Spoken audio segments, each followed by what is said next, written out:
E allora les gars, on se met bien en place. Alors, Inter bat Vérone 2-1.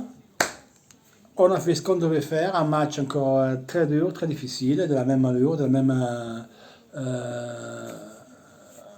Mais pareil que les deux autres qu'on a fait contre Naples, contre Spezia, donc très difficile. Notre équipe plutôt, sans plutôt, il jouait derrière pour créer, essayer de se créer des espaces et pas donner à l'équipe adverse qui nous a pressé très haut. Ils nous ont pas mal embêté le premier mi-temps, poi une occasion dans les deux côtés, une super arrêt de Andanovic, et après un panera de la boulette, et après une occasion de Lautaro qui a fait un très bon match aujourd'hui, et un bon but, et une superbe arrêt du gardien de Verona.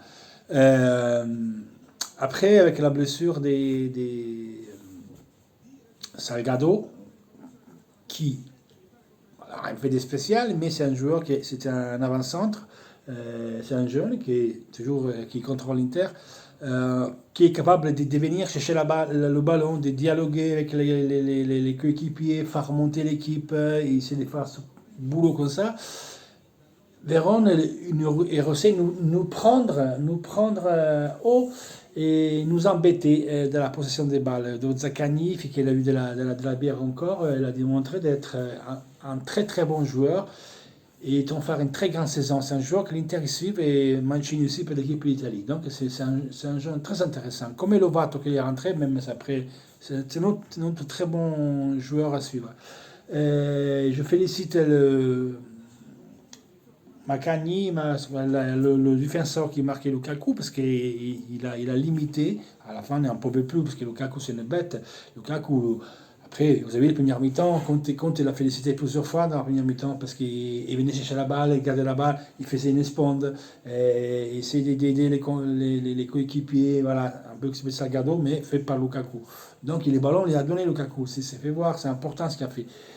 Et donc on a essayé ce 3-4-2-1 avec Perisic qui il n'a rien fait de spécial. En plus, c'est pas un rôle que ça lui convienne. C'est un 3-4-2-1 qui en phase défensive peut être en défense à 4 parce qu'il pouvait descendre de l'autre côté Young et s'écarter de l'autre côté Skriniar et donc on pouvait défendre à 4, 4-4-2 en phase défensive avec Hakimi qui est monté d'un cran, donc ça faisait la ligne à 4 en théorie, mais c'est dans le système de jeu 3-4-2-1 ou 3-5-2, ça peut être ça aussi. Claire, on a vu un Sanchez et Lautaro, là, c'était bien. Tant pas pour Gomez, qu'on parle de Mercato, là, c'est bien. Tant c'est en forme, c'est bien.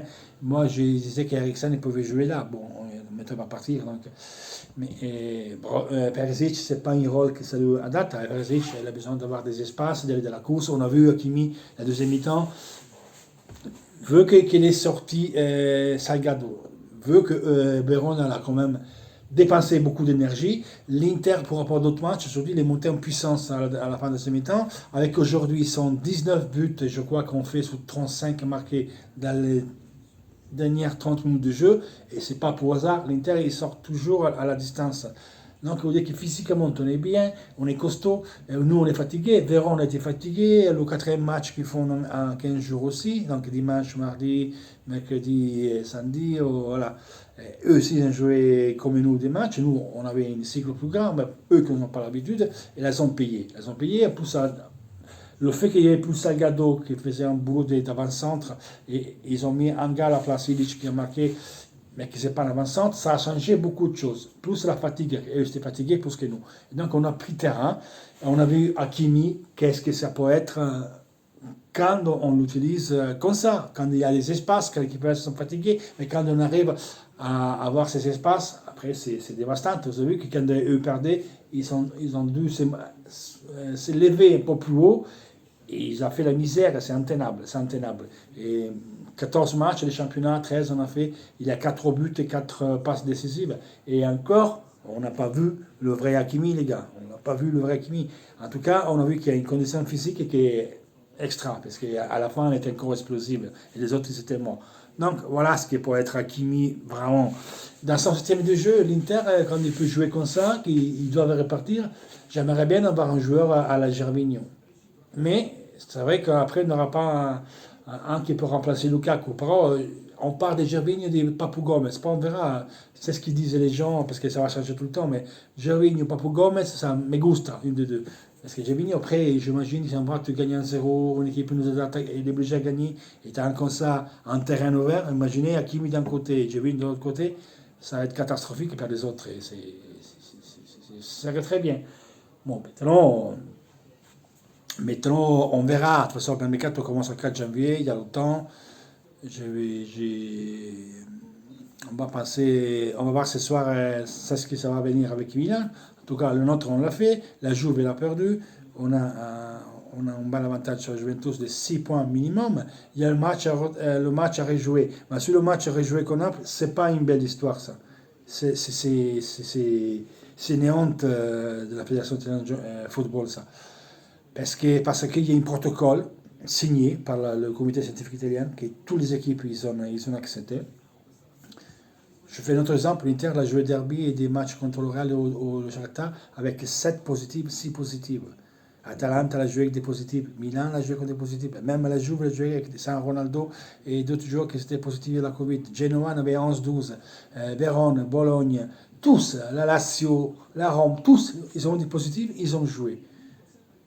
Or que Naples, ils n'avaient pas raison de ne pas partir. Là, le truc local, il ne devait pas faire ça. Parce que la même région, dimanche, la Casertana en Serie C, la même région de Naples, juste à côté, Caserta, ils ont joué avec 9 joueurs, dont 2 avec la fièvre. Après, le match, il s'appelle Covid. 9 et 16 joueurs positifs. Là, ils peuvent jouer, et Naples, il peut pas aller à Turin, avec 2 qui encore n'étaient pas positifs. Par certains, parce qu'il n'y avait pas le contre-test. Les deux, simplement, ils ne montaient pas. Zelensky et l'autre, ils ne montaient pas jouer. Mais non, comme Elias a dit ça, ils ont fait 2 plus 2, ça fait 4. Donc, il n'y a rien d'être content. Je ne suis pas content, moi. Honnêtement, le protocole parisien, c'est 3-0 toujours. Et puis, prends à la ligne. Maintenant, je suis content parce que c'est la Juve. Mais c'est une merde. Parce que alors, l'Inter, se faisait pareil. On faisait ça. On ne jouait pas le match. Et voilà, il y avait 3-0. On portait plainte et tout. Et notre truc notre appel, il venait à reconnu. Donc, c'est pas juste. Ça, c'est pas juste. Voilà. Mais c'est pas pour défendre la Juve. C'est vraiment. Il n'y a pas de respect pour toutes les autres équipes. Et je pense à les petites équipes de Série B, qu'il y a une équipe qui fait 14, 15, 16 joueurs qui étaient positifs. Et ils ont fait jouer avec des gens. Il y a des équipes qui ont joué à 9, voire 8 joueurs. Ils ont joué le match. Donc, mais il faut arrêter. Et eux, maintenant, ils peuvent rejouer le match, Naples. Ah bon. En tout cas, c'est un bon Noël. La Juve a perdu, indépendamment du fait qu'ils doivent rejouer le match. Et c'est important pour nous. Gros boulette d'Andanovic, avec la complicité des Young, parce qu'il est trop mollo au contraste. Il faut aller un peu plus comme ça. Après, Bastoni, il s'élève, il lève la main, la balle est sortie. Andanovic se retrouve la balle comme ça, il a eu peur qu'il pouvait rentrer, il la lâche. Après, Skriniar aussi, il était un peu surpris, là, c'est parce qu'il voulait fait, il voulait protéger la balle, l'autre a mis le pied, ça a mis un but comique. Donc, on a tout, c'est tout l'Inter qui a fait le deuxième temps. Et ça fait un foot extraordinaire, on l'a gagné. Mais ça ne change pas que j'aimerais bien voir quelque chose de mieux sur le jeu, sur le plan de jeu. C'est clair que maintenant, on va avoir un dépôt là pour mettre à la place de Brozovic parce qu'il est fatigué, ça serait vraiment de l'or qui est cool. Dépôt, on est fort, c'est pas si on va le prendre. En tout cas, si on fait ces échanges, je vais être des prêts pendant 6 mois avec Paris, Paredes, ça serait pas mal. Maintenant, on parle de Saka à l'Arsenal et l'Inter s'intéresse à faire un échange avec Ceballos, l'Espagnol qui était du Real prêté à l'Arsenal. Bon, on verra les gars, je sais pas. Ça, c'est les voies pour le moment. Pour Depol, c'est compliqué à le prendre maintenant. Il faut voir si l'Udinese accepte. Certains qu'avoir Depol, alors c'était le top. Et avoir une comme Papu Gomez, Gervinho, ce serait pas mal. Après, voilà, on part des Pavoletti en le changeant avec Nainggolan. Pourquoi pas? Pavoletti, moi j'aime bien. Et voilà, le Vic et Lukaku. On part des Pelle, Vic et Lukaku. Mais on verra à partir du 4 janvier. L'essentiel aujourd'hui, c'est de gagner ce match. On l'a fait. Et maintenant, on va voir les autres. Les gars, gros bisous. Et on parlera. Je vais faire une vidéo d'ici avant la reprise du championnat. Donc 10 jours, ça rejoue le 3. Ça va rejouer le 3, le 3 janvier. Voilà, ça joue le 3 janvier, on a le 23. Voilà, ça fait quoi? Ça fait 12-13 jours, hein, ça passe vite cette pause. Milan a fait des marqués, ouf. Voilà les gars, gros bisous et à la prochaine. Toujours Force Inter, Juve Merda, Forza Lazio. Ciao.